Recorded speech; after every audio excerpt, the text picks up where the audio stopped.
এখন আমরা মিজো বস্তিতে রয়েছি। প্রাচীনকালে মিজোরা যেভাবে থাকতো, যে পরিস্থিতিতে, যে বাড়িঘরের মধ্যে, সে সম্পর্কে পবিত্রবাবুকে বলছি কিছু বলার জন্য। প্রাচীনকালে মিজোরা এরকম ধরনের অস্থায়ী ঘর করেই বসবাস করতো। মূলত এই ঘরগুলো মাটি থেকে একটু উঁচুতে করা হতো, যাতে বন্য বিভিন্ন রকমের জন্তু জানোয়ারের আক্রমণ থেকে বাঁচা যায়। এবং এই ঘরের মধ্যে আমরা বেশ কিছু জিনিস দেখতে পাচ্ছি। যেমন আমরা ঘরের মধ্যে থেকে শুরু করি। প্রথমে সেটা হচ্ছে যে এই ঘরের মধ্যে ওরা বিভিন্ন রকমের জিনিসপত্র রাখার জন্য বাঁশের জিনিস ব্যবহার করত। উপর দিকে দেখা যাচ্ছে যে বেশ কিছু জিনিস যেগুলো ওদের ব্যাগ হিসাবে ব্যবহার করতো, বিভিন্ন মালপত্রগুলো নিয়ে যাওয়া নিয়ে আসার জন্য। এবং বাঁশের উপরে থাক করে বিভিন্ন জিনিস, এখানে বিভিন্ন জিনিসপত্রগুলো রাখা হতো। এখানে দেখা যাচ্ছে হাতা হিসাবে এগুলোকে ব্যবহার করা হতো বিভিন্ন জিনিসপত্র দেওয়া নেওয়ার জন্য। এছাড়াও আমরা দেখতে পাচ্ছি এদের এখানে নানা রকমের জিনিসপত্র আছে রাখার জন্য, এগুলো রাখার জিনিস, এবং এগুলো বিভিন্নগুলোই রাখার কাজে মূলত ব্যবহার করা হতো। আমরা দেখতে পাচ্ছি যে এখানে আরও একটা বড় গোলায়ের মতন মাল আছে, মনে হয় এর মধ্যে একসময় জিনিসগুলো রাখতো। মিজোরা এইরকম একটা জায়গা ছিল যে জায়গাগুলোতে মিজোরা বসবাস করতো। আমরা যা দেখতে পাচ্ছি যে এইরকম ঘরের মধ্যে ওরা থাকতো ছোট্ট করে। এটা কি ওদের বিছানা? এটা ওদের বিছানা, মূলত একটু উঁচু করে করা হয়েছিল। এছাড়া এইখানে ওদের, আমার মনে হচ্ছে যে এখানে ওরা আগুন জ্বালানোর কাজ করতো নিচের দিকে, যেটা দেখে মনে হচ্ছে। হ্যাঁ, এই জাস্ট 3টা পাথরের টুকরা ছিল, এবং এই 3টা পাথরের টুকরার মধ্যে ওর উপরে রাখে এখানে এরা ইয়ে করতো। এছাড়া উপরেও বেশ কিছু জিনিস রাখার ব্যবস্থা ছিল, যেগুলোর মধ্যে ওরা জিনিসপত্রগুলো রাখতো। মূলত ঘরটাকে গরম করার জন্যই এই জায়গাটায় ওরা হচ্ছে ব্যবস্থা করেছিল।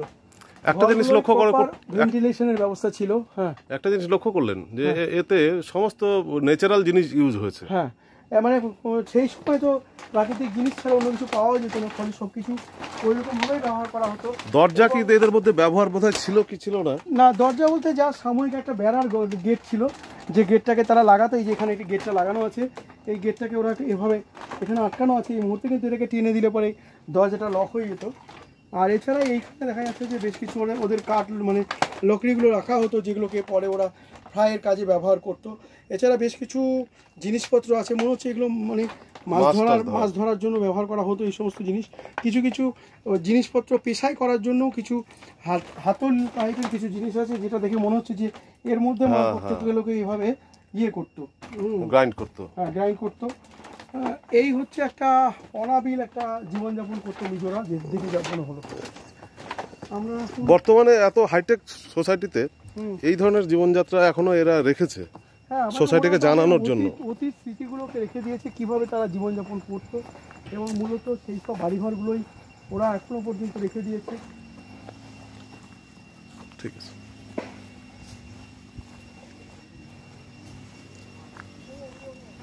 ও, এটা হচ্ছে দলনেতার ঘর ছিল।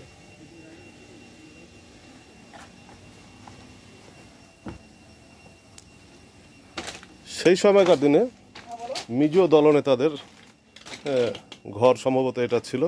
মানে মিজো গোষ্ঠীর যারা দলনেতা,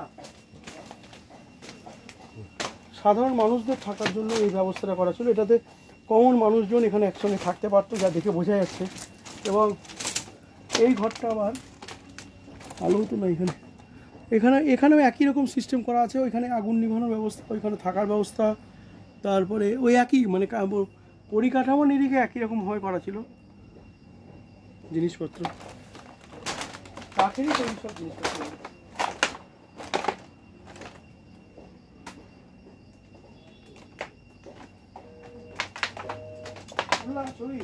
হুম,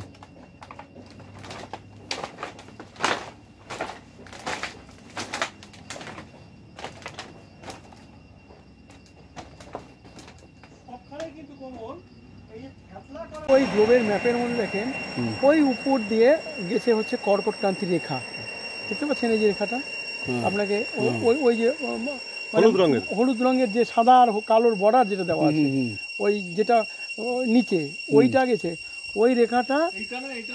না না না না, ওই যে উপরে উপরে উপরে ওই যে দেখেন উপরে, দেখতে পাচ্ছেন ওই। Hey Bobel, hey Bobel. Bobel dia này. Anh chạy đất trên này là.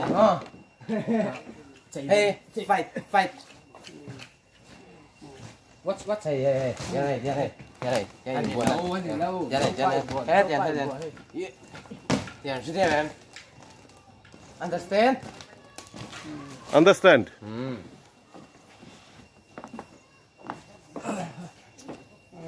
এখন আমরা রয়েছি মিজোদের যে আপনার ট্রাইবাল চিফ দলপতি তার ঘরে। সাধারণ যারা মিজো ছিল তার সঙ্গে দলপতির ঘরের কি কি ফারাক আপনার চোখে পড়লো? এই মুহূর্তে আমরা ঢুকেছি মিজোদের যে দলপতি তার ঘরে। মিজোদের দলপতি মানে এই যে কমিউন ছিল, এই যে এলাকা ছিল, এই এলাকার প্রধান ছিলেন তিনি। তো স্বাভাবিক কারণেই তার ঘর অন্যদের ঘরের চেয়ে একটু আলাদা এবং বড়। সবচেয়ে প্রধান নিদর্শন দেখা যাচ্ছে দলপতির ঘরের মধ্যে, যে দলপতি এখানে যখন থাকতেন সেখানে তিনি যে শিকারগুলো করে নিয়ে আসতেন, বিশেষ করে বুনো মহিষ শিকার করে নিয়ে আসতেন, আমরা দেখতে পাচ্ছি হরিণ শিকার করে নিয়ে আসতেন এবং বিভিন্ন জন্তু জানোয়ার যেগুলো শিকার করে নিয়ে আসতেন সে সমস্তগুলোর কিন্তু মুখগুলো অর্থাৎ গলাগুলোকে কেটে নিয়ে এসে কিন্তু দলপতির ঘরের কাছে এখানে তারা রেখে দিত। আমরা নিচেও অনেকগুলো দেখতে পাচ্ছি।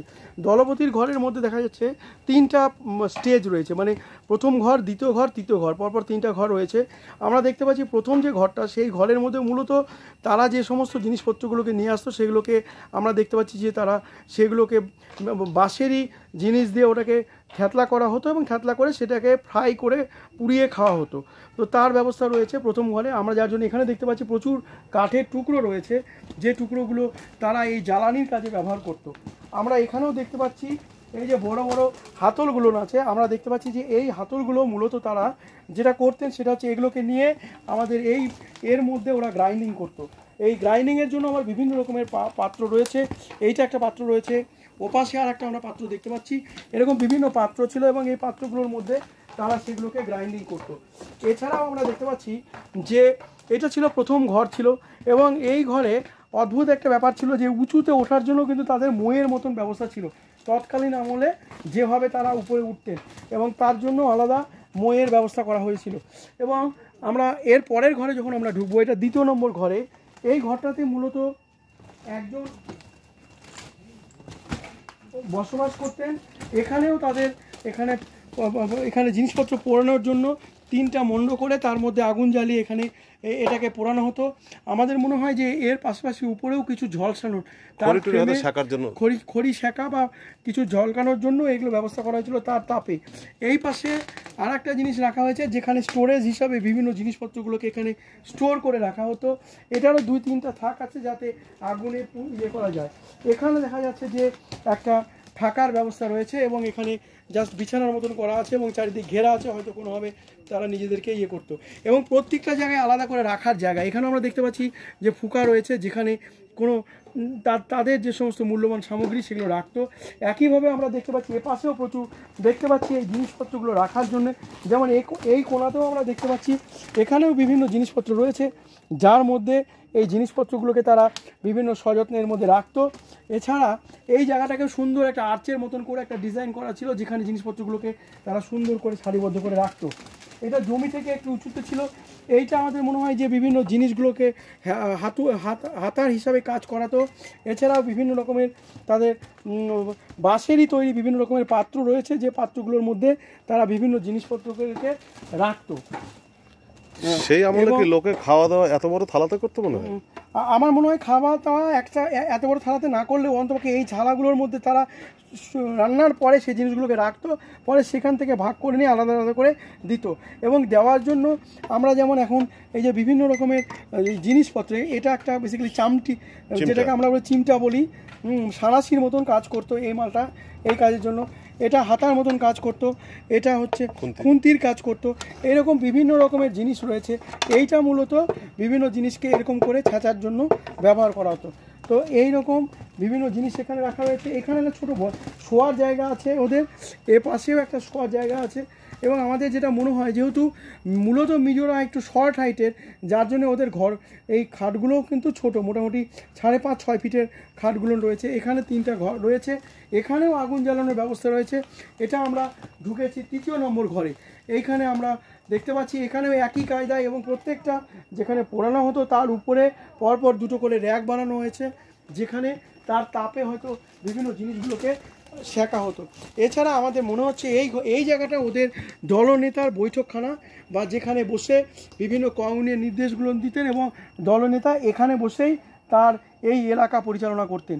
এইভাবে তারা কিন্তু সবচেয়ে বড় কথা টোটাল কাজটা যেটা করা হয়েছে টোটালটাই কিন্তু করা হয়েছে বাঁশকে কাজে লাগিয়ে, বাঁশেরই চাটাই করা হয়েছে এবং চাটাই দিয়ে মেঝে করা হয়েছে, গাছগুলোর গুঁড়িগুলোকে দিয়ে সুন্দর করে ঘর করা হয়েছে এবং তার মধ্যেও একটা অভিনবত্ব রয়েছে, আধুনিকতা ছোঁয়া রয়েছে। বিশেষ করে যেগুলো জোড়া দেওয়া হয়েছে সেগুলো কিন্তু দেখেই বোঝা যাচ্ছে যে তার মধ্যে অনেক বেশি একটা মানে নিখুঁত হ্যাঁ শিল্পীর সেই আমলের যে শৈল্পিক সত্তা, সেই সত্তাগুলো আমরা দেখতে পাচ্ছি।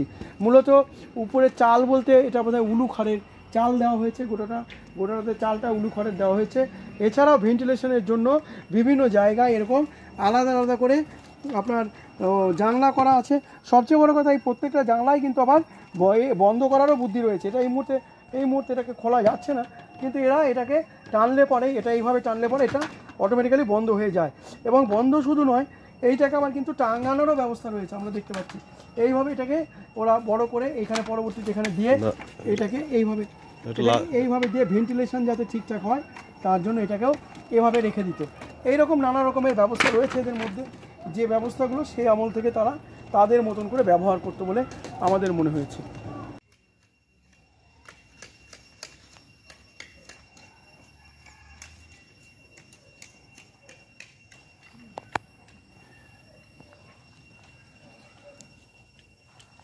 এটা তৈরি হচ্ছে নাকি? তবু উপরে পাহাড়ে উঠছিল, এই জন্য তোরা পাহাড়ে উঠছিলি রে। এটা হচ্ছে শিলচুক নাকি? শিয়ালসুক। শিয়ালসুক। এটা হচ্ছে শিয়ালসুক ভিলেজ। এটা ইন্ডিয়ার সবচেয়ে মানে বেস্ট ভিলেজ বলা হয়। এইটা তো ভিলেজ নয় মনে হয়, ভিলেজটা কোথায়? দেশটা আরো আগে। অসাধারণ অদ্ভুত।